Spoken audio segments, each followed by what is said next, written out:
Buenas noches. Hola, buenas Buenas noches. noches. Ahora yo Buenas tengo noches. problema con mi cámara, profe. ¿Qué pasó, María? Ahora tengo problema con mi cámara. Es que estoy desde el celular. Oh, chale, está bien, ni modo. Buenas Ya. noches, profe. Buenas noches. Hay una compañera, Martínez López Ofelia, no se va a poder presentar a la clase, no tiene internet para conectarse. Ah, ok. Gracias, Itzel. Sí.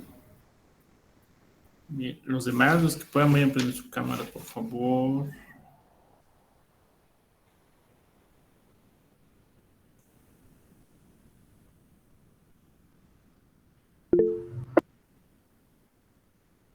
Ok, está bien, Stephanie.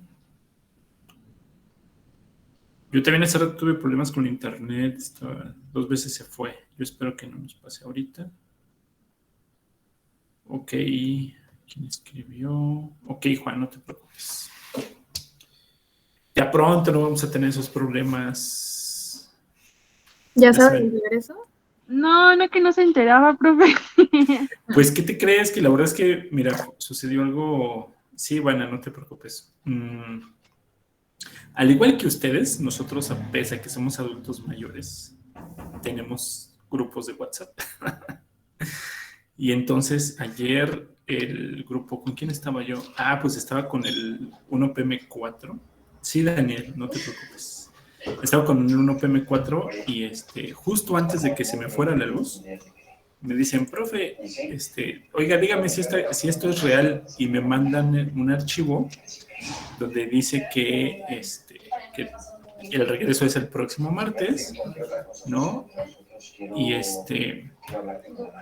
y que y me enseñan el escrito, pero no viene firmado por los jefes, ¿no? Eso ya siento que los ojos me arden bien feo. Oye, ¿se ve una nube en tu casa o soy yo? Se me hace que eres tú, Brígida, pero bueno. Cecilia, tu micro. Y entonces... Pero está, bueno, según aquí. Sí, bueno, te estamos escuchando, pero no te preocupes. Tú sigue tu charla, acá estamos en el chisme. Y entonces me manda el mensaje y bueno, hay un grupo de maestros, no es de directivos, es de maestros y sindicatos y cosas así. Y entonces yo subo la carta y digo, a ver, ¿qué onda con esto? ¿Es real? ¿No es real o qué? ¿No? Y entonces de repente uno de los jefes, no voy a decir quién, uno de los jefes empieza a subir a todos los chats, al de la Academia de Fisiológicas, porque pertenezco a la de Fisiológicas, a la de Morfológicas, a la de Básicas y a la de... Y no me acuerdo qué tal estoy, ¿no? Y entonces así, en todos los chats, aparece la misma circular que yo subí, ¿no? Y entonces en el chat de docentes, que fue en el que se supone que hay directivos, se supone, bueno, sí están, pero a veces no contestan, no hacen nada. Tampoco en los chats. Y y todo el mundo así como que, no, ¿qué onda? Pues nos tienen que explicar y todo. Y entonces el jefe, ya iba a decir su nombre, uno de los jefes manda el chat en todos los grupos de las otras academias, y todos nos quedamos en seco así como que, ¿qué onda? O sea, ¿qué pasó? ¿Qué pasó? No, pues efectivamente, pues es cierto, ¿no? Pero como les decía, los chavos fueron los que me avisaron, ¿no? No, es que está en la página de la escuela y que no sé qué. Pues sí, pero pues mínimo, una junta, pues decir, profes, mañana se libera este documento. Mínimo, ¿no? Pero no. La verdad es que la escuela ha sido así desde hace muchas administraciones, ¿no? Entonces yo afortunadamente siempre soy avisado por mis alumnos, ¿no? Y ya empezamos a platicar. Hoy tuvimos una junta, hace rato tuve una junta que justamente nos estaban explicando eso, pero fue una junta de una academia, o sea, no fue una junta propuesta por un directivo, ¿no? Entonces, pues sí, pues ya me sé el chismecillo, pues, ¿no? Apenas ayer nos enteramos, no sé ustedes desde cuándo sabían. También justo ayer. Sí, también, ok. Sí, No te estábamos preocupes, en Yaritza. clase de anatomía y ella nos había avisado que estaban en reunión los del directivo y que iban a definir si íbamos a regresar a clases. Mira. Sí. Órale, qué padre. Pues sí, pues así fue. Así fue. el cómo me enteré y que generé que todo el mundo empezó a preguntar y se enojara porque hubo gente que se enojó. Pues si no nos están invitando a cenar, ¿por qué no nos avisan mucho antes? Que en teoría se supone que nos dijeron que el primer parcial iba a ser en línea y después íbamos a regresar, ¿no? Pero en teoría se supone que a pesar de que el semáforo ya es verde, pues se tendría que seguir manteniendo el protocolo COVID, ¿no? O sea, se supone. Pero pues ustedes, ¿cuántos son? ¿42? ¿44? 40, si bien recuerdo. 40. 40 en un salón, ¿no? O sea, Sí, pues es que creo que modificaron todo por lo del comunicado que había lanzado el gobierno. sí. Sí, o sea, sí está bien que ya nos regresen a los salones, pero pues cero protocolo COVID, ¿no? O sea, sí te van a recibir en la entrada. Hace rato nos decían, es que van a entrar a fumigar después de cada clase. Ajá. O sea, eso me gustaría ver, ¿no? O sea, cuando comenzó todo, que según iban a poner jabón en la escuela, todos los baños iban a poner jabón y papel para que sequen las manos. En el edificio de gobierno, bueno, en todos los baños siempre hay déficit de jabón. Siempre. O sea, a mí me ha tocado entrar cuando vas a agarrar jabón y es Roma diluido en agüita. Si es como es, ¿en serio? ¿No? Y papel. Ajá, y papel tienes que salir del baño para agarrar papel para sacarte las manos. Cuando hay. ¿No? En esta temporada que ha sido de pandemia, algo así, ¿no? En esta temporada he ido en un par de ocasiones y pese a que hay poca gente, he seguido sin encontrar jabón, ¿no? El Roma es anti-COVID, pues sí, pero se supone que se nos van a dar esos cubrebocas de tela de media. Pues, ¿qué si creen que cuando se supone que yo recuerdo que la escuela había ocupado parte del presupuesto, que había separado una parte del presupuesto para desarrollar cubrebocas y desarrollar caretas?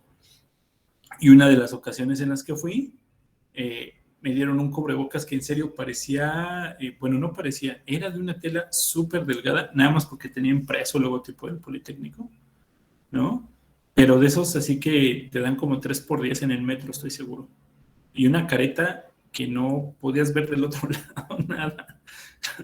Entonces, la realidad es de que no hay pues no hay los cuidados, ¿no? No hay los cuidados. Ojalá que no nos pase nada. Ándale, es ese, Jairo, es ese mero. Sí. Y es el que me dieron, ¿no? Y que dije, no, gracias. O sea, sí lo recibí y todo, pero dije, no, la verdad es que nunca lo he ocupado. Y ese no cubre nada, ¿no? Y se supone que con la nueva cepa, la nueva variante de la cepa, los de tela no sirven para nada, ¿no? Entonces, se dicen que ya van a ver las cosas ahí como para que uno pueda estar protegido. Eso sí, los primeros días van a estar sus compañeros de que están haciendo servicio social, ahí parados tomando la temperatura y dándoles gel, ¿no?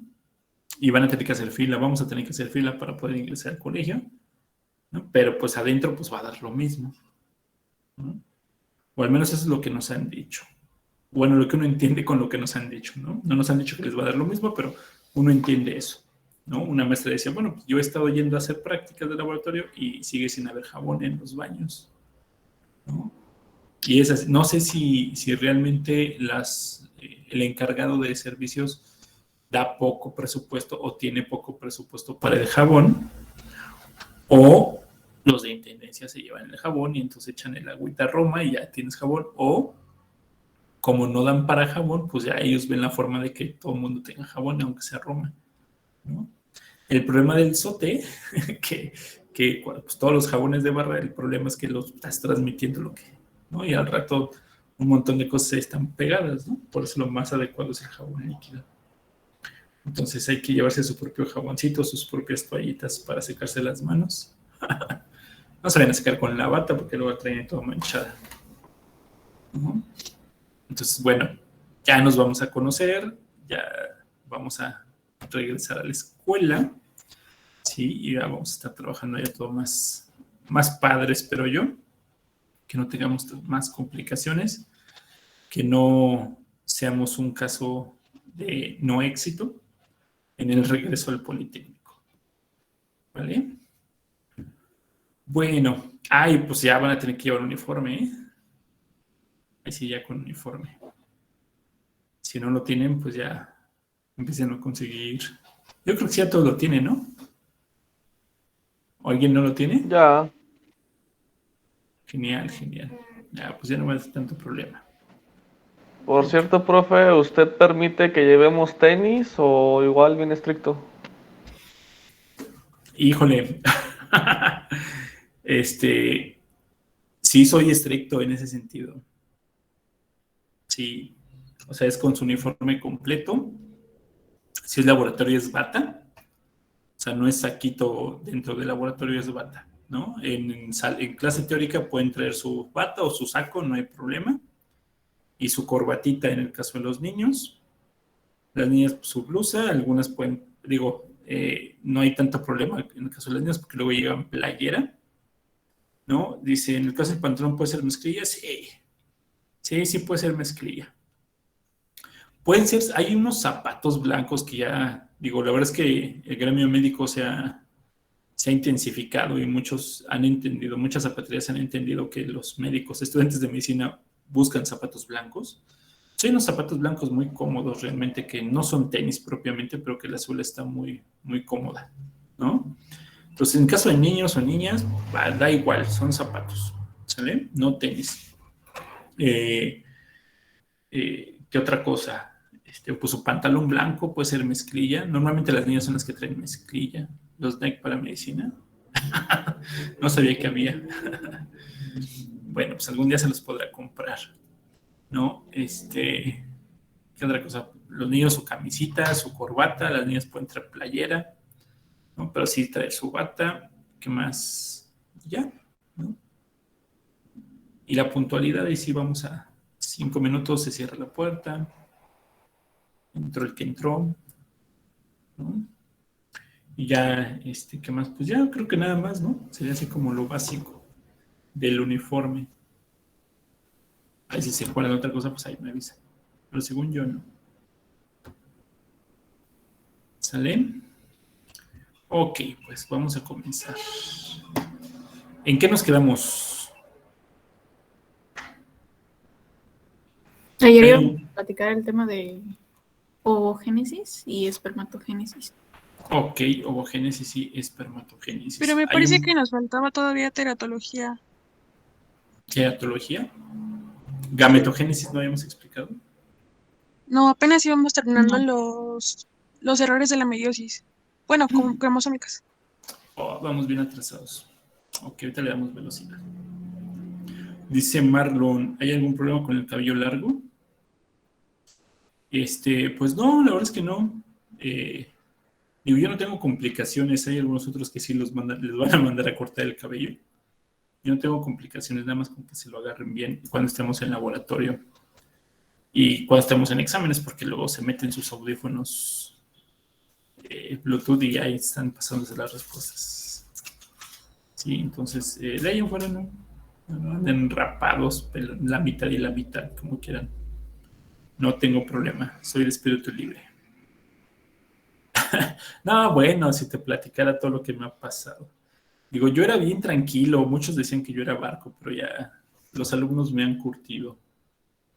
Entonces ya han pasado muchas cosas que han generado. Por ejemplo, eso de los 5 minutos era porque yo antes les daba chance de entrar a la hora que quisiera, ¿no?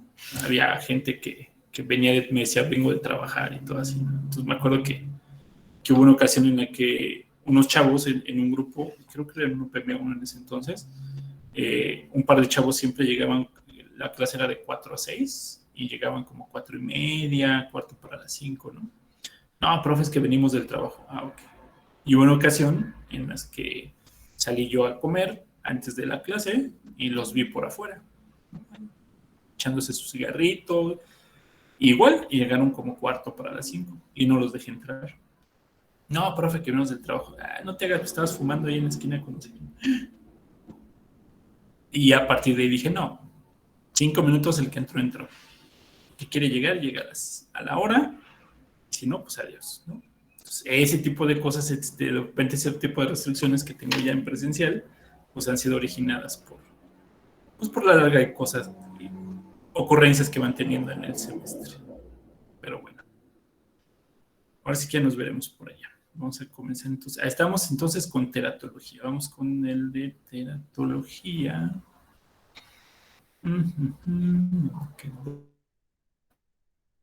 Aquí estoy.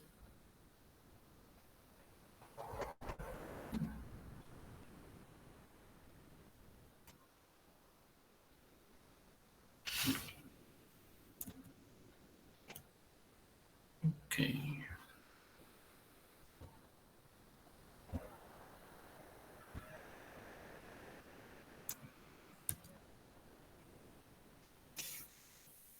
Ok, este no lo habíamos visto entonces. Bien, entonces vamos a revisar la teratología y los agentes teratogénicos. ¿Sale? Primero, ¿qué es la teratología y cuál es su área de estudio? Nosotros vamos a entender, bueno, vamos a recordar cuando hicieron su investigación sobre la historia de la embriología, se debería encontrar que la palabra teratología significa el estudio de los monstruos, ¿sí? De las alteraciones morfológicas que se presentan durante el desarrollo embrionario. Sí, las alteraciones morfológicas que se presentan durante el desarrollo embrionario. Y entonces todos estos padecimientos se le conocerán como padecimientos congénitos. Recuerden que cuando decimos congénito significa que sucede durante el desarrollo embrionario.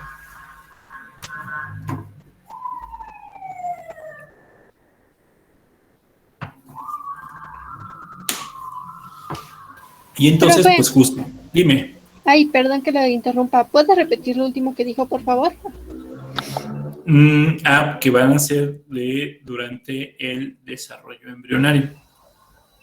El término congénito hace referencia a lo que sucede durante el desarrollo embrionario. ¿Sí? Gracias. Por nada.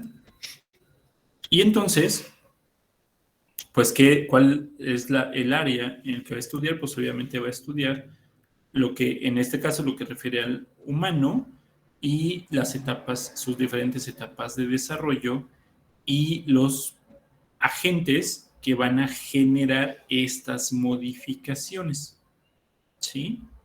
Vamos a tener agentes extrínsecos, es decir, que no están involucrados, que no es nada que tenga que ver con el embrioncito, y algunos agentes intrínsecos que sí están relacionados con lo que pasa dentro del embrioncito. ¿Sí? Disculpe, doctor, ¿podría repetir lo de los agentes? Que vamos a tener agentes extrínsecos, es decir, que están fuera de la estructura corporal del embrioncito, y agentes intrínsecos que están dentro de la estructura corporal del embrioncito. Otra forma de decir los agentes externos, ¿no? Como lo que había comentado antes. Sí. Ok.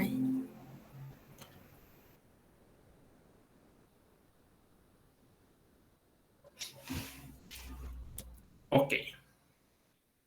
Ahora, vamos a tener que dentro de las diferentes categorías se van a presentar factores ambientales, factores genéticos, pero sobre todo nos vamos a encontrar un alto porcentaje de multifactoriales.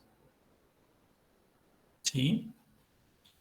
Y que casi todas las malformaciones son de origen desconocido.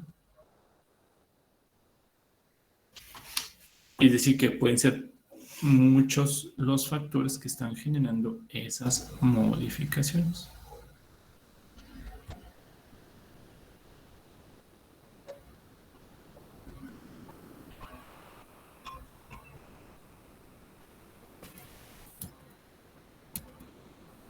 Ahora,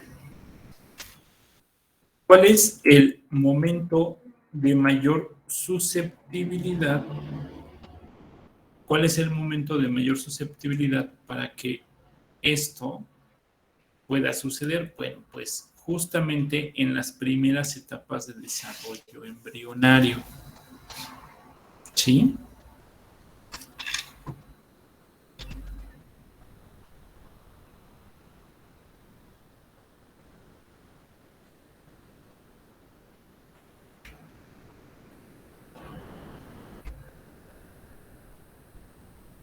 ¿En las primeras 3 semanas? En las primeras semanas de desarrollo embrionario. Ok. Perdón, estaba yo en un mensaje. Entonces, nos vamos a encontrar que estas alteraciones se van a presentar en las primeras semanas de desarrollo embrionario. ¿Por qué? ¿Por qué es más susceptible las primeras etapas de desarrollo? ¿Por qué creen? Yo había leído que es por la organogénesis. Ok, excelente, María. Tiene que ver justamente porque se está llevando a cabo el proceso de la organogénesis. Si nosotros recordamos, ¿sí? El proceso de organogénesis sí comienza en la semana 4 y durante todo este proceso las células se van a empezar a diferenciar. Si comparamos un organismo, por ejemplo, o un feto pueden ser 20 semanas, 30 semanas, o un embrioncito de 4 semanas, si nosotros afectamos una célula, por ejemplo, de la región del hígado, pues esa célula se va a estar dividiendo y solamente va a afectar esa porción del hígado. A diferencia que si nosotros afectamos una célula del mesodermo, todo lo que se origine de ese mesodermo va a estar dañado. Si nosotros afectamos una somita, todo lo que se origine de esa somita va a estar dañado. Y nosotros habíamos dicho que de las somitas se originaba el esclerotomo, el dermatomo y el miotomo. ¿Sí? Entonces, por ejemplo, puede ser una sección de la piel, puede ser una sección de una costilla, puede ser una sección del músculo. Entonces, todas esas estructuras van a dañarse si nosotros dañamos solamente una celulita de ese mesodermo. ¿Sí? Entonces, por eso es que en las primeras etapas de desarrollo es donde se presenta la mayor susceptibilidad. Además de esto, si la mujer no pretende embarazarse, pues justamente no se va a estar cuidando. Y entonces, si nosotros hacemos cuentas de la etapa de fecundación, que es más o menos por el día 14, 15 del ciclo ovárico o del ciclo menstrual, ¿sí? Donde el ovocito ha sido liberado y ha sido recibido por las trompas de falopio y se lleva a cabo la fecundación, 2 semanas después, que estaría como por aquí decir 14 días, ¿sí? Es la tentativa que tendría que llegar la menstruación. Si estamos hablando de una regla normal y una regla de libro, ¿no? Porque normalmente las reglas del libro son así. Dice, la mujer se presenta la menstruación cada 28 días. Sin embargo, la realidad pues, es diferente. Puede haber una variación en días y entonces eso puede generar que a principios de la 3ª semana todavía haya dudas de que puede haber un retraso o no.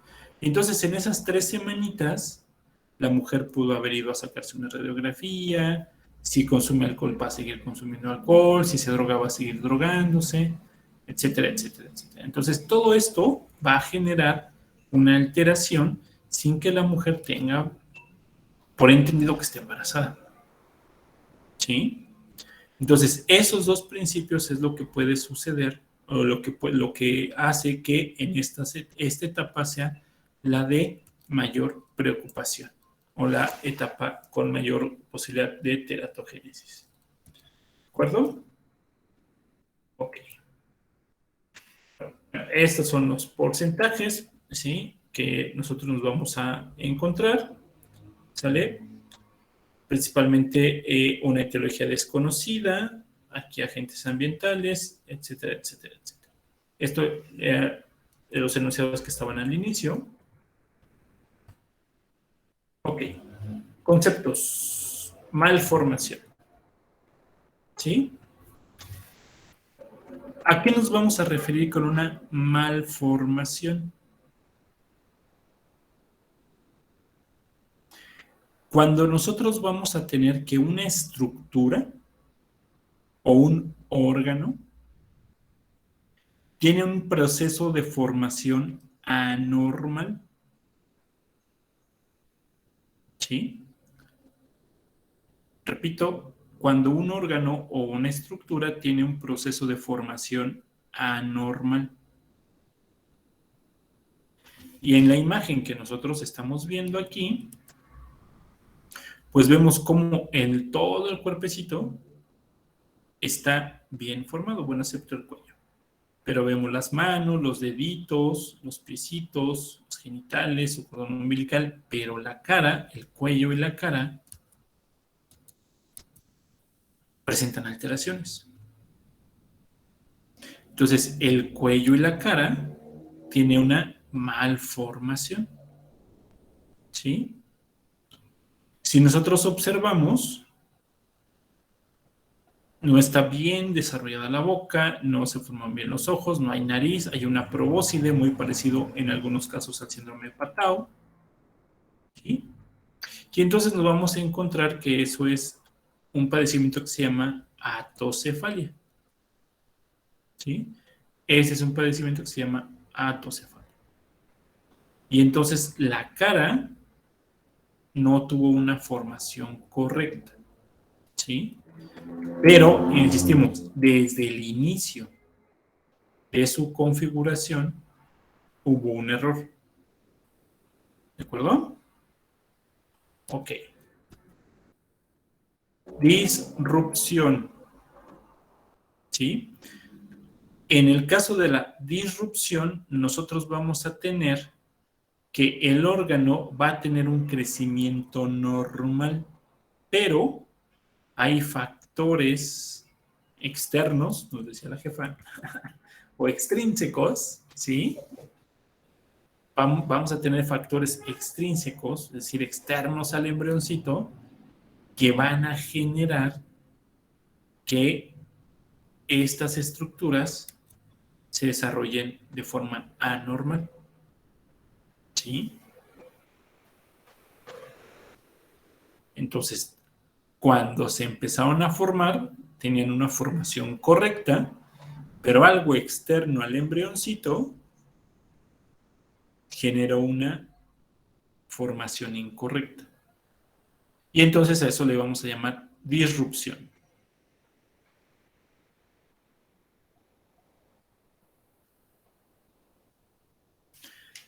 Y aquí tenemos como ejemplo el síndrome de las bridas amnióticas. ¿Qué es eso del síndrome de las bridas amnióticas? La membrana del amnios se vuelve un poco rígida, causado por una disminución en el líquido amniótico, ¿sí? Que se llama oligohidroamnios. Entonces disminuye la cantidad de líquido amniótico y la membrana puede volverse rígida y se empiezan a separar como si fueran hebritas de esa membrana amniótica, y entonces estas se pueden enrollar en el embrión y generar este tipo de alteraciones morfológicas. ¿Sale? Y entonces, obviamente se abortó de 7 semanas por el grado de alteración que llegaba a tener. Y aquí vemos parte de sus intestinos. Este es el cráneo. ¿De acuerdo? Eso es disrupción. Siguiente. Deformación. ¿Sí? Deformación. Igual, es un defecto morfológico, pero este es causado por una estructura o una fuerza mecánica externa. Igual, había una formación normal previamente, no había alteración alguna en la configuración de la estructura, pero puede que algo externo al embrioncito mecánico genere esta alteración. Y vemos ahí, por ejemplo, un embarazo gemelar, un tabique o un tumor en el útero.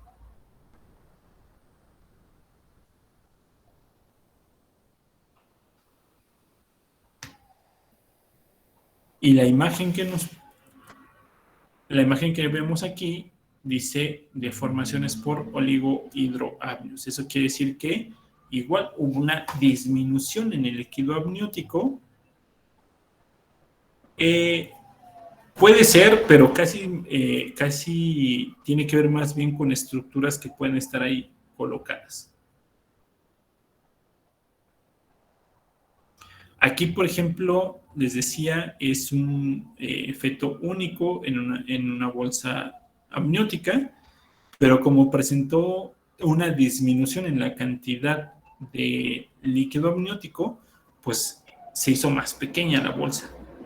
Y entonces eso genera que el embrioncito pues no pueda estar, sobre todo en las últimas semanas, ya en etapa de feto, no se puede estar estirando, no se puede estar acomodando, y entonces eso genera esta deformación.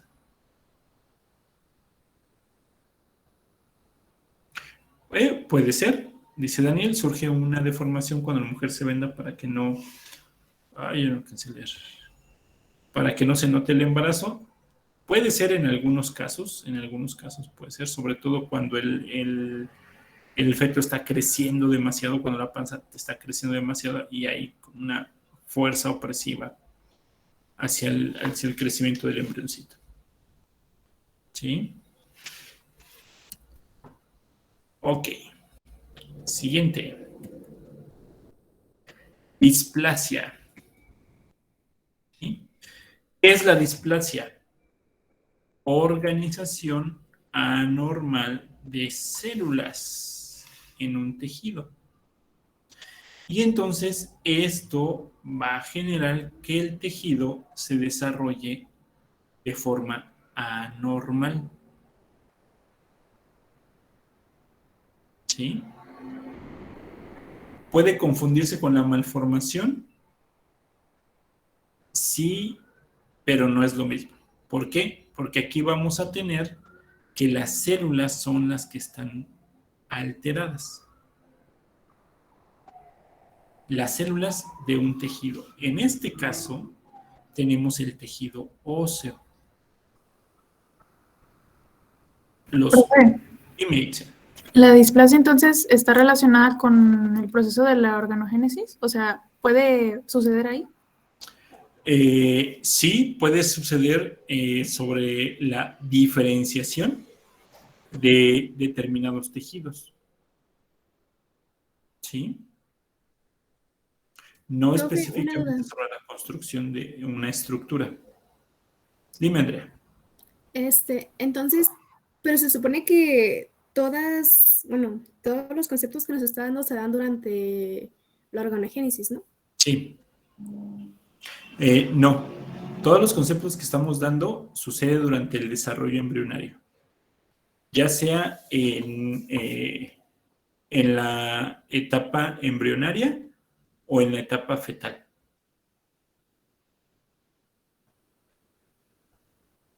Sí, esto de la displasia sucede, como nos decía Itzel, puede suceder durante la etapa de la organogénesis.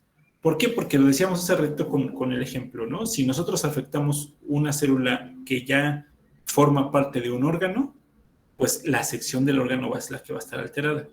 En este caso, las células que se están dañando son las células que van a originar a esas estructuras. En este caso, los osteoblastos, que van a generar los huesos. Vamos a ver que después hay dos diferentes tipos de osificaciones, pero todas salen de una misma estructura que son los osteoblastos. ¿Sí? Entonces, en este caso, la imagen que nos están poniendo es, que viene en el libro de Arteaga, vean cómo está mal configurado el cráneo, los brazos, las manos, las piernas, la parte de la columna, aquí tiene un quiste, podríamos presuponer una apertura en el tubo neural, ¿sí? Entonces, todo lo que tiene que ver con la formación del tejido óseo está mal desarrollado. ¿Sí? Cuando veíamos la primera parte, que era una malformación, hablábamos de toda una estructura que tenía que ver ya en su desarrollo, en un estadio más avanzado de desarrollo. Nosotros veíamos que no estaba bien configurado el cráneo, pero el resto de las extremidades sí estaba bien armada. ¿Sale? Aquí podría entrar algo así como una joroba. Una joroba. Lo que pasa es que normalmente las jorobas tienen que ver con una mal posición. No, o a menos de que se presente durante el desarrollo, pero yo lo que he visto es de que tiene que ver más bien con una posición en el momento de la caminada y casi siempre está acompañado de una fuerte escoliosis. Ah, ok. Gracias. Por nada. Y normalmente eso tiene que ver más bien con con algo que está generando que haya un desarrollo incorrecto. Hay ocasiones que, bueno, en teoría se supone que todos tenemos un grado de escoliosis, ¿sí? Algunos con una mayor pronunciación que otros.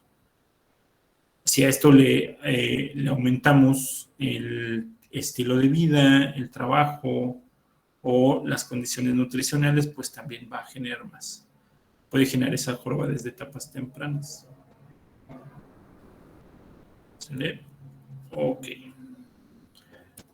¿Cuáles son los agentes teratogénicos que nosotros vamos a ver?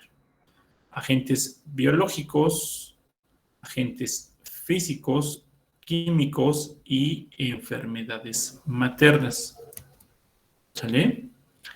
Estos van a ser los principales factores o agentes teratogénicos y estos se consideran como agentes ambientales. ¿Sí? Tenemos los genéticos, que ya hablamos de las alteraciones genéticas que se pueden llegar a presentar, o alteraciones cromosómicas, y tenemos estos que se consideran como medioambientales, o algunos textos lo manejan como alteraciones, como agentes teratogénicos ambientales. ¿Sí? Entonces, repito, tenemos a los biológicos, físicos, químicos y metabólicos.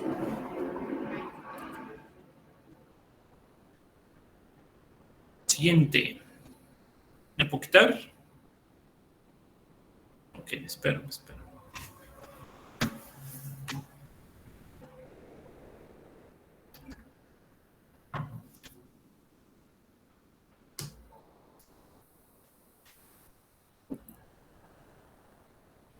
Ya está. Gracias. ¿Los demás? ¿Las demás? Sí, ya. Sí, profe. Ok. Vale. Aquí tenemos a los agentes biológicos. No voy a leer todos ni cada uno, pero tenemos algunos ejemplos, como la rubiola. Ahora, algo aquí muy importante es que la placenta va a tener va a funcionar como una barrera para ciertos agentes. Sin embargo, hay algunos otros que sí alcanzan a pasar y por lo tanto van a generar un daño en el embrioncito, ¿sí? Por ejemplo, ¿qué virus no pasa la barrera placentaria? El VIH. La mujer puede ser positivo para VIH y el embrioncito no se afecta en lo mínimo. Profe. Si la mujer obviamente tiene que avisar o los médicos se tienen que dar cuenta y al momento del parto se da por parto por cesárea, el producto puede crecer sin tener VIH en su organismo y obviamente sin ser lactado. Cosa diferente si sale por tracto de salida, es decir, vía vaginal, pues ahí sí se va a contagiar de VIH. ¿Perdón?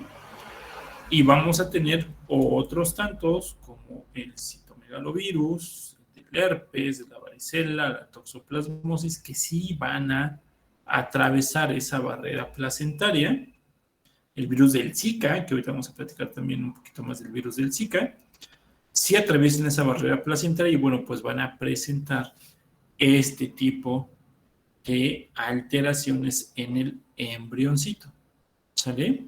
Tenemos, por ejemplo, aquí del herpes, microoftalmia, microcefalia, displasia retiniana. Ok, agentes físicos. Vamos a tener como, por ejemplo, los rayos X o un exceso en la temperatura que se llama hipertremor, ¿sale? Y entonces, pues obviamente vamos a presentar o vamos a encontrar alteraciones como en el sistema nervioso, dice aquí en ambos espina bífida, puede ser discapacidad intelectual, etcétera, etcétera, etcétera. ¿Sale?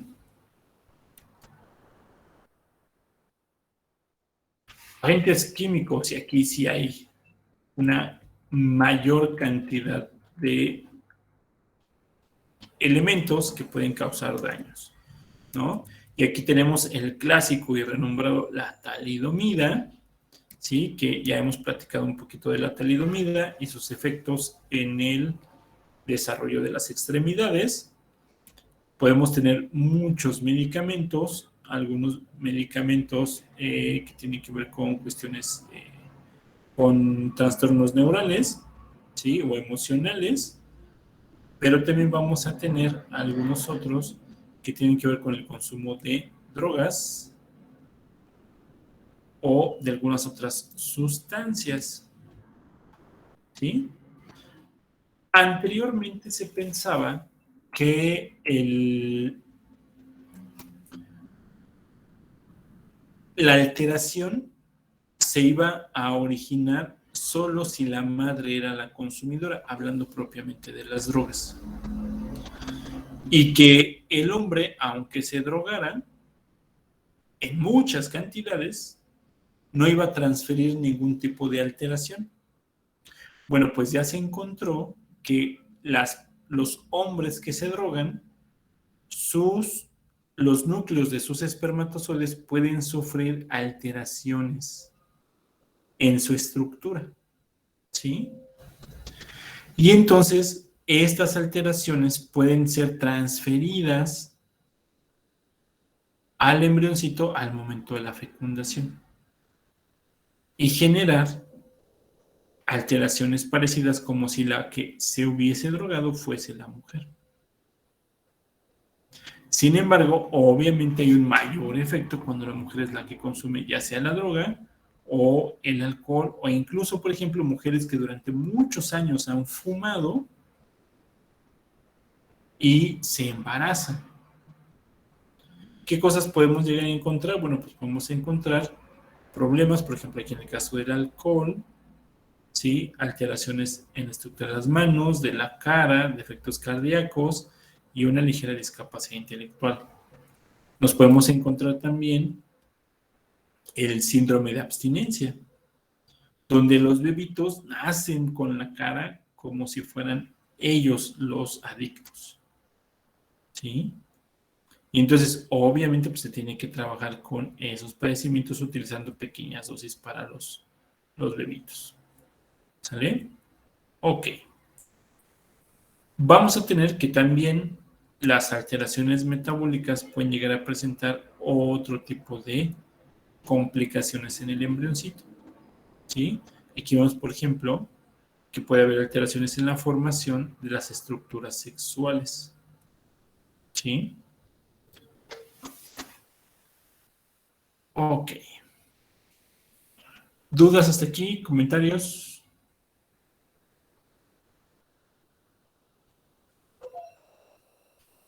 Yo tengo una duda. Dime. Si, por ejemplo, la madre tiene que consumir algún medicamento, como el que alcancé a leer, que el de la recaptación de la serotonina, que son antidepresivos, ¿cómo haría si no puede suspenderlo? Mira, normalmente ahí debe de ir de la mano con los dos especialistas, con el ginecólogo o la ginecóloga que esté llevando el embarazo y con el psiquiatra, ¿sí? Habría que ver si puede sustituirse por algún otro o de qué forma se puede administrar para que genere la menor complicación para el embriocito. Y obviamente siempre estar cuidando qué es lo que está pasando con el embrioncito en los ultrasonidos. Ahí, al inicio del embarazo, más o menos como en el primer mes, se puede, aunque no siempre se recomienda, se puede hacer un primer ultrasonido para ver sobre todo si el proceso de implantación es el correcto, si es que no hubo algún problema en la implantación. Ya durante el ultrasonido estructural, que es en el primer trimestre, a mitad del primer trimestre, aproximadamente ya se hace la revisión de cómo está la estructura del feto, ¿sí? Es decir, el tamaño del fémur, la circunferencia del cráneo, si es que el corazón ya tiene sus 4 cavidades, si la vejiga ya tiene líquido, el grosor de la placenta, muchas cosas que se están midiendo y se están revisando. Ya se pueden ver las estructuras sexuales en ese ultrasonido. E incluso, por ejemplo, hay una marca en la distancia del cuello, ¿sí? Ahorita contesto lo que nos escribe Kenia. Si se ve que el cuello está muy recortado, se puede presuponer un síndrome de Down, ¿sí? Hay otras pruebas, se puede sacar líquido y medir o evaluar los niveles de una proteína que se llama la alfa-fetoproteína. Entonces, en niveles muy bajos puede presuponer unos síndromes, en niveles muy altos puede presuponer otros síndromes, ¿no?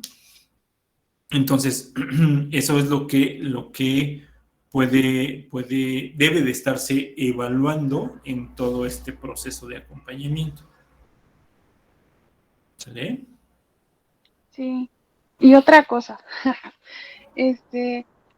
la cirugía fetal, que solamente abarca como algún daño en los órganos o también puede prevenir alguna malformación.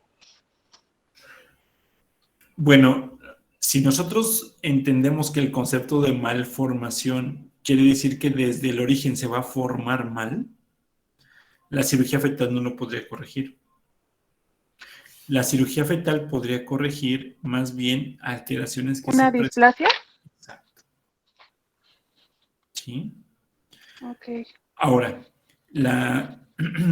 hay alteraciones genéticas que obviamente no se van a poder eliminar de ninguna forma, a menos que haya una manipulación genética, ahí sí, ¿no? De otra forma no se va a poder eliminar. La cirugía fetal sí va a ayudar, ha ayudado en muchos casos y ha permitido tener otra perspectiva de la vida del producto. Gracias. Por nada. Ok, a ver, dice Kenia. Si no se llega a tratar esa abstinencia, ¿el bebé puede morir? Pues yo creo que sí, si es que llega a un estado grave. Y en otros puede crecer con alteraciones pues muy, muy fuertes en su desarrollo. Una malnutrición, digo, si no se está teniendo el síndrome de abstinencia, pues obviamente va a haber un montón de cosas alrededor, como una malnutrición, puede haber que un descuido, puede haber que no esté comiendo, no solamente lo suficiente, sino que simplemente no esté comiendo. Y pues obviamente un conjunto de muchas cosas pueden generar que haya una muerte. Si hay un poco de atención, puede haber secuelas, puede haber retrasos en el desarrollo, retrasos en la capacidad intelectual. No un retraso mental, son dos cosas diferentes, ¿sí? ¿A qué nos referimos con un retraso en la capacidad intelectual? Por ejemplo, un niño aproximadamente entre los 5 años, 6 años, empieza a leer. Va aprendiendo las letras, ¿no? Pues imaginemos que un niño que presentó estas características va a aprender las letras por ahí de los 8 o 9 años. No quiere decir que no las aprenda, quiere decir que se va a tardar más para entender. Pero si todo esto está siendo acompañado con maestras que no entienden los procesos, a compañeros que se están burlando, pues va a ser como muy compleja la situación. ¿Sí? Ok. Ahora, dice... A ver, vamos a seguir con las preguntas del chat. Decía, ok, Kevin, ¿las drogas, alcohol y fumar son agentes químicos o metabólicos? Son químicos, Kevin. Son agentes químicos. Dice aquí... nos saltamos unas, perdón, Daniel. Dice Daniel, ¿el consumo de medicamentos previo afecta al embrión o solo cuando se consume durante el embarazo? Ya decíamos, Daniel, que se pensaba que anteriormente solamente se presentaba las alteraciones si la mujer era la que consumía tanto el alcohol como las drogas. Sin embargo, hay estudios que demuestran que si el hombre está consumiendo las drogas, pues obviamente también va a tener una afectación en el ADN. Puede que una mujer, podemos suponer un ejemplo, una mujer desde los 17 años ha fumado, ¿no? Y a los 30 años, Dana, ¿qué pasó, Dana?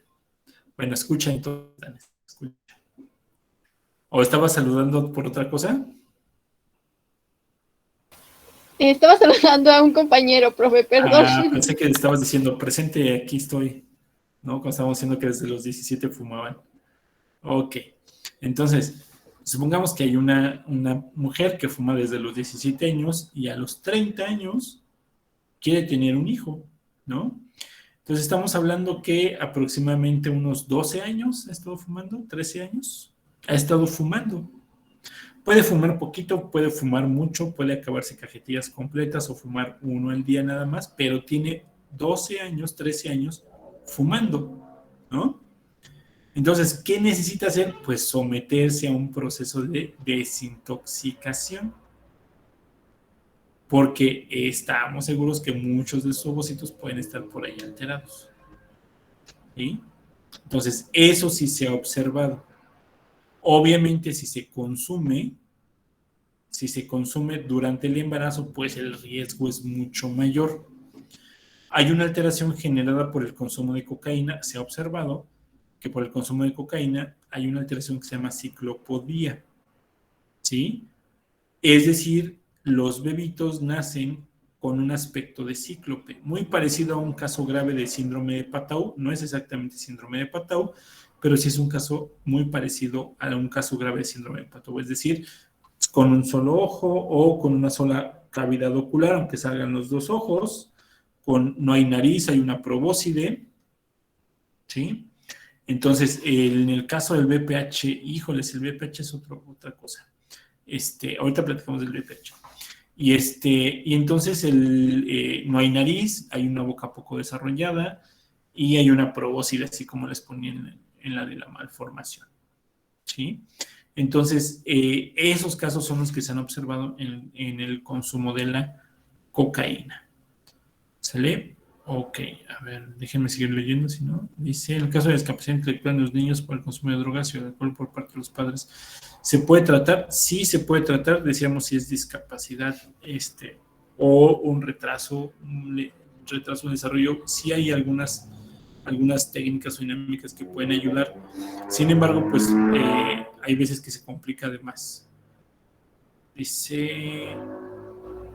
Las drogas y el alcohol, sí, ya lo contestamos. ¿Qué pasa con el BPH? ¿Afecta al embrión? Mira, el BPH, como todos los virus, pueden estar presentes en el organismo y tener un periodo de latencia. Es decir, pueden no estar afectando a la persona, iba a decir a la mujer, pero no, también los hombres nos quedamos con nuestro BPH, ¿no? Obviamente las afecciones son mayores en el caso de las mujeres. Yo recuerdo, creo que ustedes apenas eran gametos en aquel entonces, cuando yo estaba haciendo la tesis de licenciatura, ¿sí? Hace muchos años. En aquel entonces todavía se pensaba que el VPH solamente afectaba a las mujeres y que en los hombres no les pasaba nada. Entonces yo recuerdo que en aquel entonces empezaron a llegar artículos justamente cuando decían que se empezaban a ver estructuras muy parecidas a lo que sucedía en el caso de la mujer del VPH en estructuras sexuales masculinas, específicamente en el glande, ¿sí? Entonces, esta aparición de verrugas confirma que el VPH también está presente en el hombre y que también puede afectar al hombre, no solo en la mujer. Hay muchas mujeres con VPH que han tenido tratamiento, muchos tipos de tratamiento, y que entonces el virus se queda en periodo de latencia, ¿sí? Y está ahí, ¿no? Y entonces, si hay una inmunosupresión por alguna situación, pues puede volver a activarse ese virus y puede volver a generar complicaciones. Si no, puede quedar ahí latente y nunca se va a activar. Y el embarazo no va a ser un factor que pueda activar ese virus, ¿sí? Entonces, ahí hay que tener también cuidado, por ejemplo, con el tracto de salida, ¿sí? Porque puede haber de hecho, hay muchas ocasiones en las que el bebito puede llegar a tener una infección ocular generado por una infección vaginal. Que durante el tracto de salida se le pega ahorita contestamos eso. Se le puede hacer la transferencia de los virus de la bacteria o de la infección que está en ese momento en la cavidad vaginal. ¿Sí? Ok, dice... Bueno, dice Marlon, ¿en qué consiste que después de los 18 años ya no se puede vacunar contra VPH? Dice María, a mí una enfermera me comentó que la vacuna es para antes de iniciar la vida sexual activa. Mira, muchas ocasiones las políticas que se establecen con respecto a las ciertas vacunaciones van más por una capacidad, una necesidad de controlar ciertas cosas más que sea una prueba científica, ¿no? En el caso, por ejemplo, de que después de los 18 años tiene que ver con el tipo de cambios que puede haber en el organismo al momento de la maduración, ¿sí? Entonces, y hay ocasiones en las que la vacuna del VPH se ha observado que ha generado mayores complicaciones, ¿no? Yo sé el caso de una persona que cuando se puso la vacuna del VPH, le dio artritis reumatoide, ¿no? Digo, no me he puesto a investigar, ni me he puesto a buscar cuántos casos hay en ese sentido, o que estén acompañados de situaciones parecidas, pero, sí, hay un efecto adverso. ¿Sale? A ver, aquí dice, fue en el IMSS, pero me dijo que si yo podría comprarla adelante, no había problema de ponerla a usar. ¿Y cuántos años tienes, María? Yo acabo de cumplir 21. 21, ok. Sí, no vamos a preguntar lo otro, nada más es eso. No, a mí me dijo, justamente eso me lo dijo hace como 2 meses que fui a consulta para lo del carnet de la escuela. Y me hizo como que pruebas de todo. Y le pregunté justo sobre la vacuna y me dijo eso. Sí, mira, es un poco complicado. Dice Itzel, yo investigué que solo previene unas cuantas cepas. Sí. Normalmente la vacuna de VPH, bueno, el VPH es así, ¿no? Tiene así sus variantes horribles, ¿no? Algunas de esas variantes no pasa nada en el cuerpo y algunas de otras variantes son causantes del cáncer cervicuterino. La vacuna trata de atacar atacar o de contener a las variantes que causan el cáncer. Es la importancia de la vacuna, ¿sí? Entonces, pues obviamente nosotros nos vamos a encontrar que hay vacunas. A ver, déjenme ver cómo vamos de tiempo. Ya se va a acabar. Pues sí vamos a tener que la vacuna puede ser muy buena. Digo, si tú ya tienes más de 20 y la señora te dice que si quieres la puedes comprar y te la puedes poner por fuera, pues entonces no es así como de necesariamente de la información que se da que solamente antes de que comience con la vida sexual activa. Algo que también es cierto es que, sí, Ya nos quedan poquitos segundos. Algo que también es cierto es que el BPH atraviesa el condón. Atraviesa el látex. ¿Sale? Ahorita les mando el nuevo link. Sí. Ok, hola de nuevo. Entonces nos hemos quedado con que el BPH sí podía atravesar el látex de los condones, ¿no? Entonces, pues eso lo vuelve más complejo. Ok, creo que eran todas las preguntas, ¿no? Bueno, vamos a continuar. Nos quedan 20 minutitos. Hablamos del caso del virus del Zika. ¿Sí?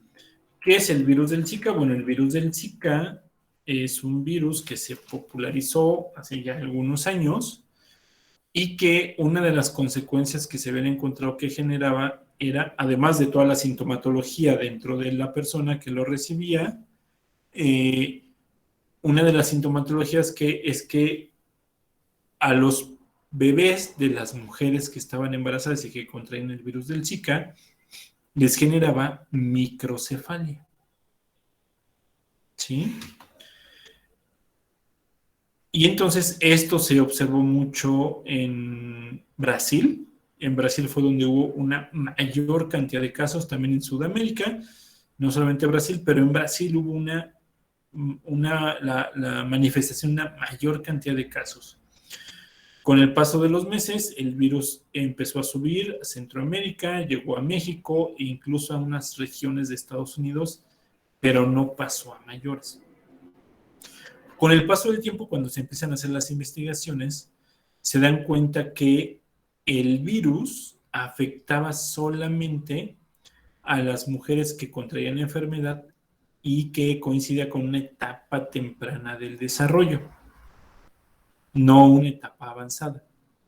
Es decir, mujeres que ya estaban después del segundo trimestre y eran infectadas por el Zika, por el virus del Zika, pues sus bebés, sus productos ya no presentaban estas alteraciones en el desarrollo del cerebro, ¿sí? Y entonces lo que se observó es que el virus tenía, bueno, primero podía atravesar la barrera placentaria, pero se encontró lo que se le llama el neurotropismo. ¿Qué es eso del neurotropismo? Cuando los virus tienen una adhesión hacia las células nerviosas, ¿sí? ¿Qué pasa lo mismo con el COVID? El COVID también es neurotrópico. Por eso en muchas ocasiones vemos que, o si se han puesto a leer sobre COVID, se han de haber encontrado que actualmente hay estudios que muestran las afectaciones en el cerebro de personas que se han infectado por COVID, ¿no? Que eso de repente hace pensar como cosas complejas a partir de lo que ya va a suceder la siguiente semana. Pero bueno, entonces, lo que se encontró en el caso de este virus es que presentaba estas características neurotrópicas. Y entonces, si esto se presentaba en etapas tempranas del desarrollo, iba a provocar este tipo de efectos: microcefalia, retraso en el crecimiento, anomalías oculares, muerte fetal en algunos casos, ¿sí? ¿Por qué? Porque justamente en la etapa temprana de desarrollo, los neuroblastos, ahorita nos platicas de eso, Manuel, los neuroblastos, donde se van a diferenciar las neuronas, donde se van a diferenciar los oligodendrocitos, las células de Schwann, todo eso está siendo afectado. Y entonces, todas las estructuras que se van a generar de ese sistema nervioso, pues van a estar dañadas. Y entonces, las vesículas cerebrales no se van a poder formar correctamente. Y lo que nosotros vemos aquí justamente es eso. Esto es un embrioncito, no son humanos. Este es un embrioncito de aproximadamente 4 semanas de desarrollo, ¿sí? Esta es la vista de un lado, esta es la vista del otro lado. Aquí tenemos la formación del ojo, esta es su cabecita, aquí está su colita. Aquí van a empezar a formarse las extremidades superiores y aquí está el corazón, ¿Sale? Ese es el corazón. Si agarramos un pedacito de aquí para observarlo, bueno, pues veríamos esto. Aquí está la cabecita, aquí están los ojos, ¿sí? Aquí, este es el ojo, aquí están las vesículas cerebrales, incluso aquí se ve este doblez, esta región de aquí se llama puente pontino, ¿sí? Y aquí se desarrollan las vesículas cerebrales. Como estamos hablando del cuarto mes, vesículas cerebrales primarias. Después, en la quinta semana, perdón, como estamos hablando de la cuarta semana, no cuarto mes, de la cuarta semana son vesículas cerebrales primarias, ¿sí? Prosencéfalo, mesencéfalo, telencéfalo. Y en la quinta semana, estas se van a diferenciar. El prosencéfalo en dos, el mesencéfalo se queda y el telencéfalo se queda. Se dividen otras dos. Y entonces vamos a tener 5 vesículas cerebrales secundarias. ¿Sale? Ok. Y observemos aquí, estas es los embrioncitos que fueron infectados con el virus del Zika. Y entonces observamos cómo la configuración de las vesículas cerebrales es errónea. Observen aquí cómo se observa. Yo podría suponer que es una estructura que está abierta. ¿Sí? Si nosotros ubicamos que en esta zona se va a cerrar el tubo neural y observamos esta estructura así, yo podría suponer que es una estructura que está abierta. Normalmente, para que se lleve a cabo la formación de las vesículas cerebrales, necesita que haya irrigación del líquido amniótico. Eso técnicamente el tubo neural lo inflama y entonces sí ayuda a formar las vesículas cerebrales que después se van a ir especializando. Pero si se queda completamente abierto, el líquido amniótico puede generar la degradación del tejido neural. Y entonces no hay una configuración correcta del cráneo. Aquí se ve esto que está aquí, se puede observar aquí como si estuviera abierto. Y entonces las vesículas cerebrales no se pueden formar correctamente. Aquí está su ojito, ¿sí? No hay una formación correcta justamente por la afectación que está generando el virus del Zika, ¿sí? A ver, Marlon, ¿qué es eso de la neblina mental? Me suena más a un estado emocional. Que después de haber tenido daño neuronal por el COVID, pasa un tiempo en el cual tiene dificultad para concentrarse, para entender, por ejemplo, en la escuela, ciertos temas, pero es temporal y se va quitando gradualmente. Para recordar, a mí me está pasando que se me olvidan las cosas, más de lo que se me olvidaban antes. Pero sí. Bueno, entonces, gracias Marlon, aquí en el embrioncito nos encontramos esta alteración en el crecimiento. Y así es como nacían los bebitos en Brasil, ahí de fondo la bandera de Brasil. ¿Sale? Ok. Pues creo que ya. ¿Dudas, comentarios?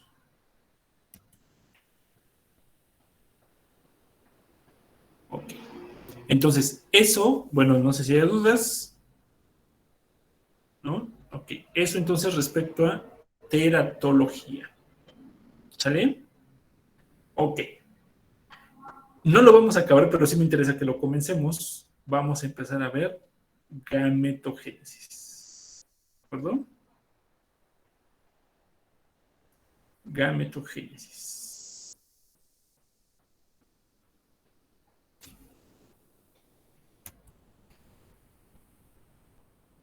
Sí, 10 minutitos son muy poquito para ver gametogénesis, pero vamos a empezar.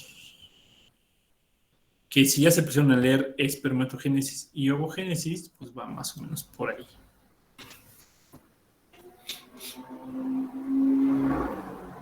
Ok. ¿Qué es la gametogénesis? Bueno, pues la gametogénesis, como su nombre lo indica, es la formación de los gametos. La formación de los gametos. Pero no solamente vamos a hablar de la formación de los gametos, de cómo se forma el espermatozoide durante la espermatogénesis y cómo se forma el ovocito durante el ovogénesis, sino de lo que nosotros vamos a hablar es cómo se van a formar las células, es decir, cuál es el origen embrionario de las células que originarán espermatozoides y que originarán a los ovocitos. ¿Sí?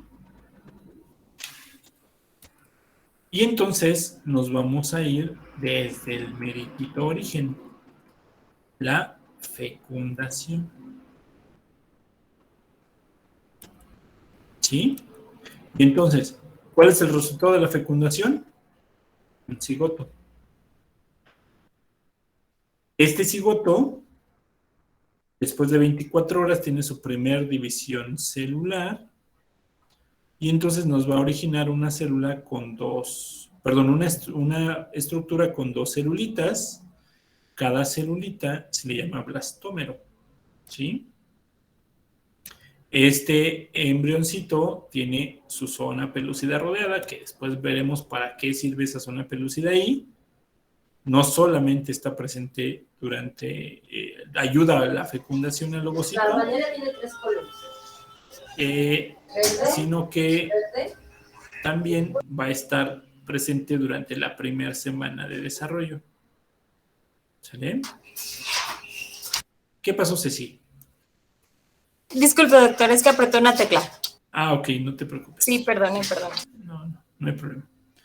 Entonces, posteriormente vamos a tener que este cigoto se va a seguir dividiendo, ¿sí? En un estadio de mórula, que eso ya más o menos lo platicamos. Va a llegar a un estadio de blastocisto, ¿sí? Aproximadamente en el día 5 o 7 más o menos, y donde vamos a tener que se van a diferenciar estas celulitas respecto a las células del centro. Las células de la periferia van a empezar a volverse cuadradas y poco a poco se van a empezar a alargar, mientras que las celulitas del centro van a empezar a hacerse cada vez más pequeñitas y se forma una cavidad. ¿Cómo se le llaman a las celulitas de fuera? Trofoblasto o masa celular externa. A las celulitas del centro se les llaman embrioblasto, ¿sí? Ahora, ¿de dónde surge el embrioblasto? El embrioblasto va a surgir de las celulitas que se están dividiendo, al igual que el trofoblasto. La diferencia es que se quedan en el centro de la estructura celular. Ahora, este embrioblasto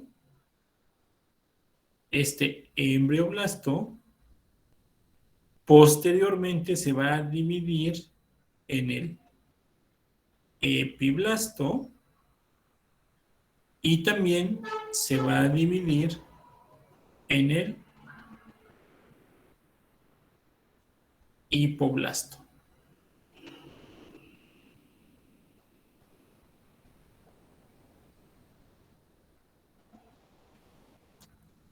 En esas dos estructuras se va a dividir el el embrioblasto. ¿Sí? Entonces, repito, embrioblasto o masa celular interna se divide en el epiblasto de color azul y en el hipoblasto de color amarillito. Ahí ya está comenzando la segunda semana de gestación.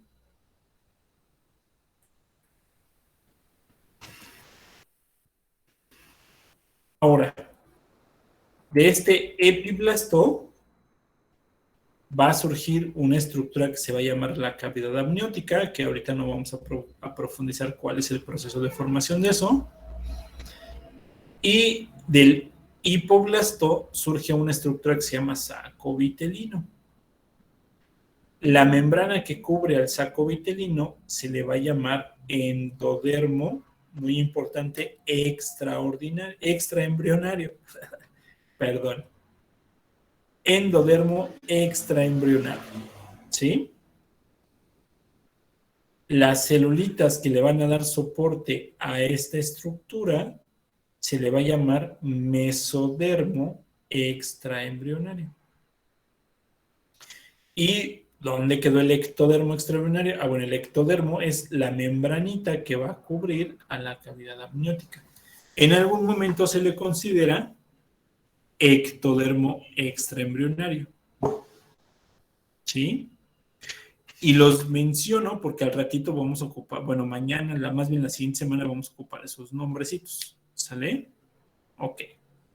Entonces, este momento, esta etapa, a este embrioncito se le llama embrioncito bilaminar, de 2 láminas.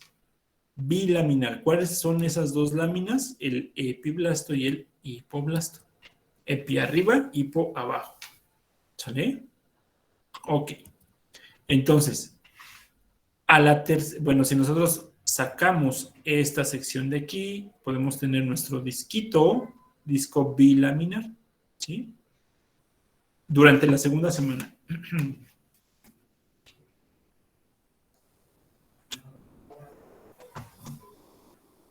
Perdón.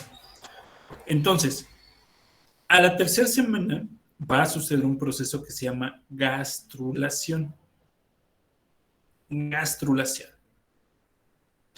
¿Qué es la gastrulación? La transformación de una etapa bilaminar a una etapa trilaminar. Y entonces aquí todas las celulitas entran en un proceso transcripcional que va a generar que las celulitas del epiblasto se incorporen hacia adentro, es decir, se invaginen y empiecen a desplazarse hacia donde estaba el hipoblasto. Esto debe de ser el hipoblasto.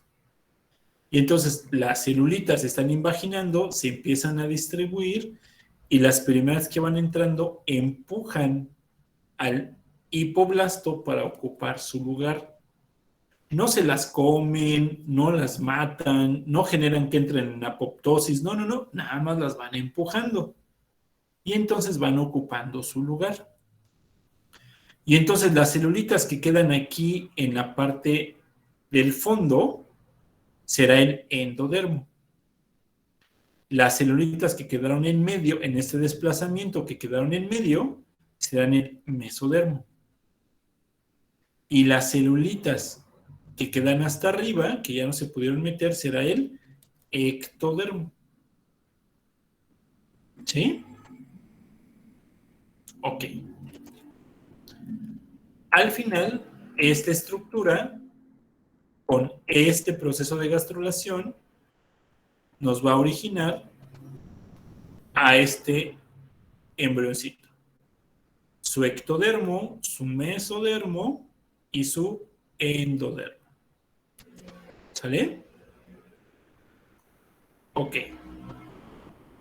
Ahora, algo muy importante es durante este proceso transcripcional,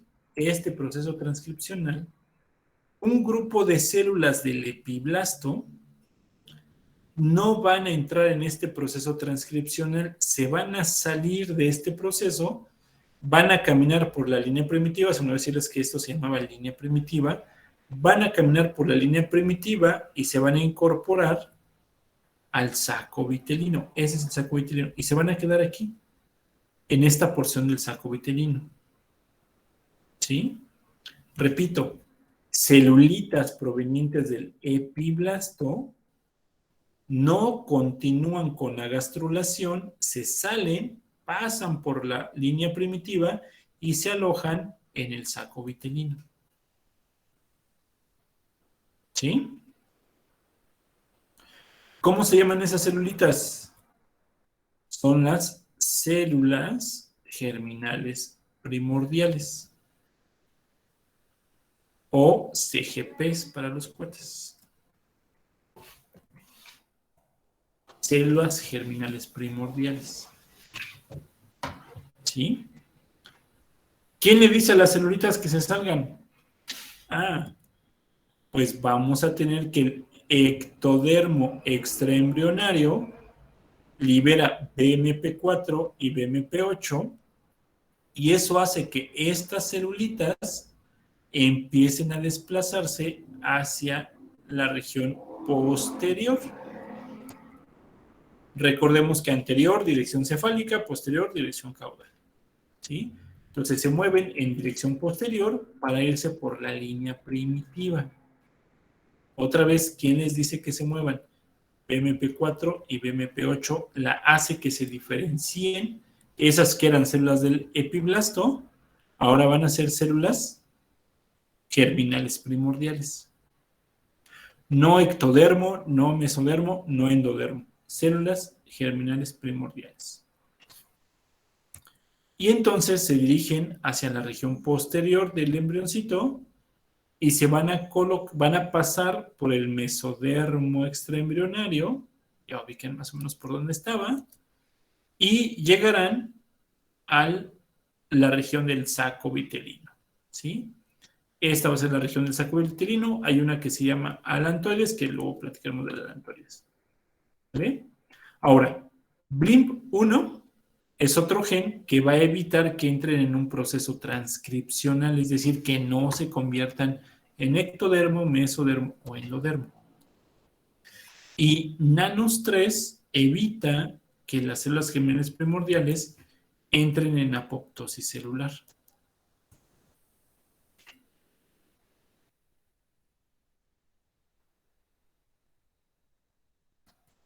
¿Vale? Entonces, así es como se originan las células germinales primordiales. Estoy seguro que ustedes se pusieron a leer. Decían, se originan en el epiblasto y de ahí se transfieren por la línea primitiva, llegan al saco vitelino y se esperan ahí 2 semanas.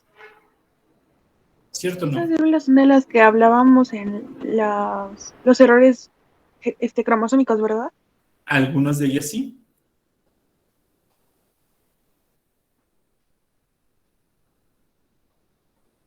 ¿Sí? Ok. Y como las células germinales primordiales, también nosotros nos vamos a esperar no tanto 2 semanas, un poquito menos.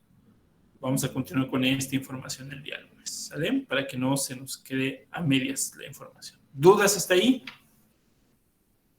Profe, hola, yo tengo una duda. Había comentado que en el mesodermo se va a formar por las células que quedan en medio a través de la invaginación del epiblasto al hipoblasto. Ajá. Ok, ya. Esa era mi duda. Gracias. Sí. Imagínate el metro de la Ciudad de México, metro Indios Verdes, 6:30 de la mañana. ¿Sí?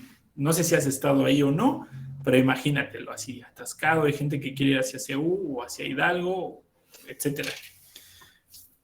Llega un metro, un tren, completamente vacío, y entonces de repente abren las puertas. ¿Qué pasa? Un montón de gente para adentro. La gente que queda en el fondo, endodermo, la gente que queda sentadita, mesodermo, y la gente que queda así pegada a las puertas, que gente de afuera las está metiendo, ectodermo. ¿Vale? Entonces toda la gente ya vemos que son células del epiblasto. ¿Sí? Ok, ¿más dudas?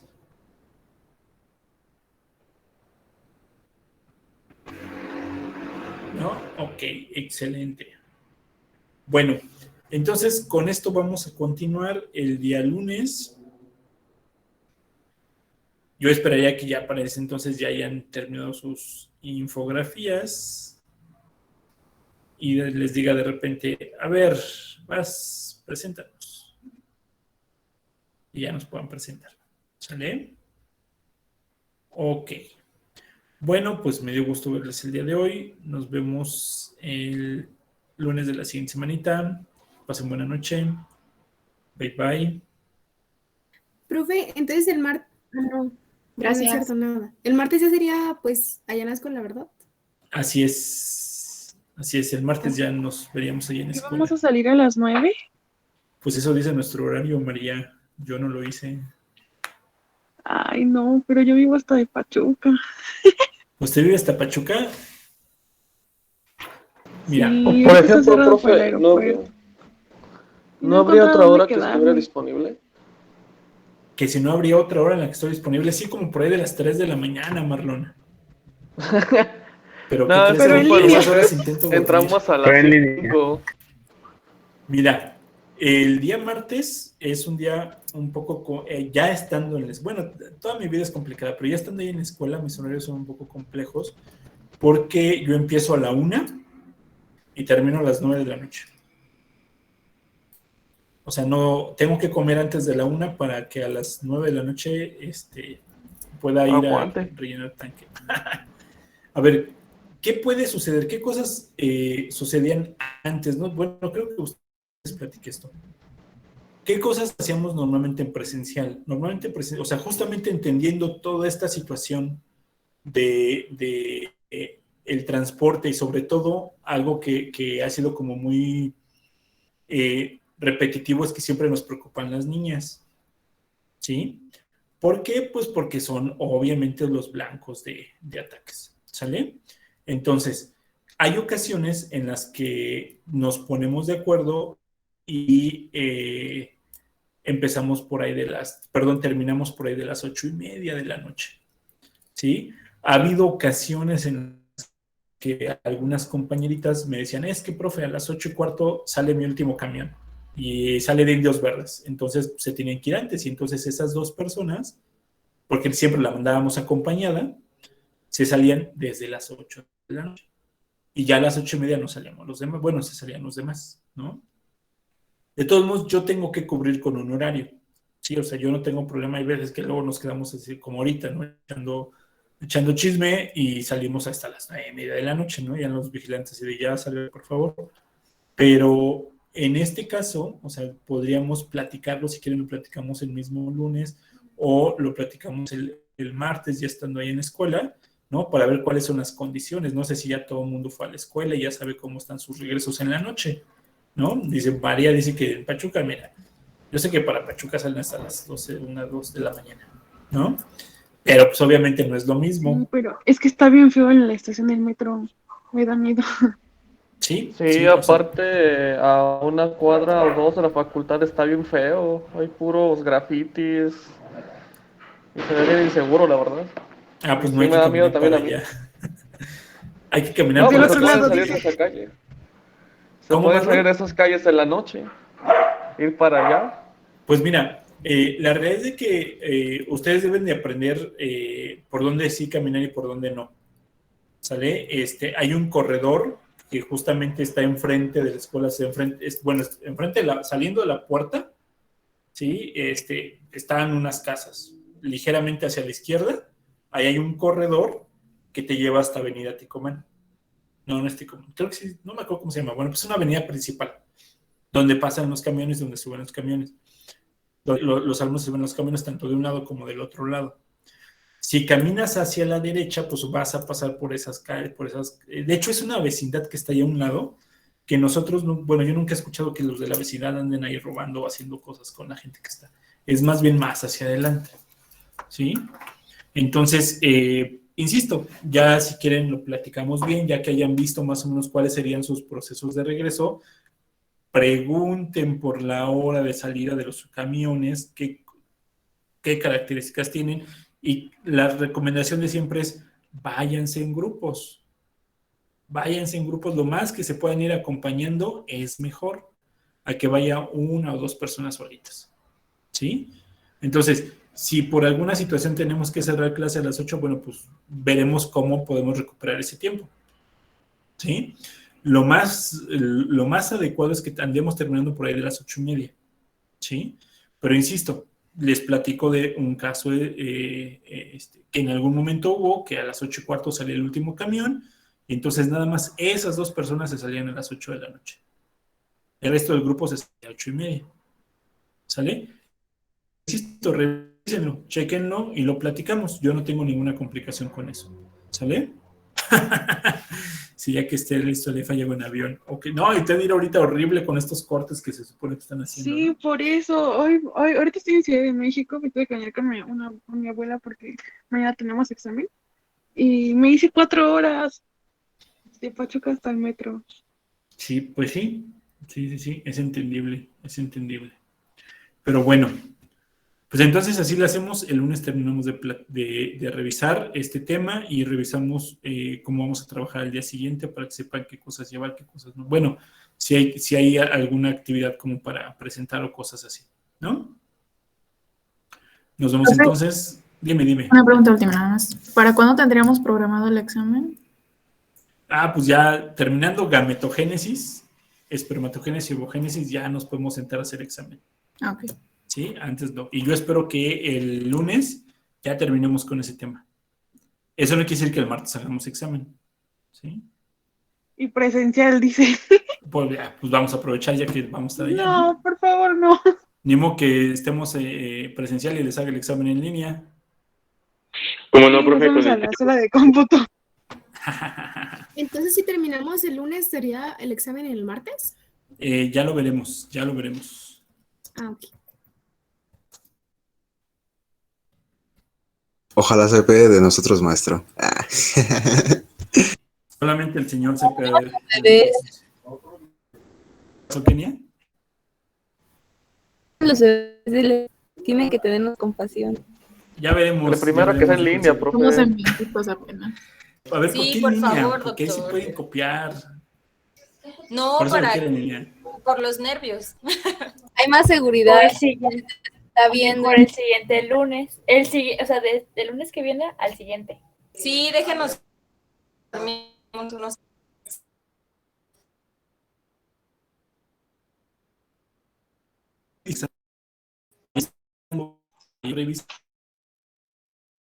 ¿Sale? Profe. ¿Qué tendría, profe? Desde lo que vimos que fue planeamiento. ¿De ahí? En Candela sí voy a hacer su biología. Pero ¿cuándo nos va a hacer lo para ya tener listas?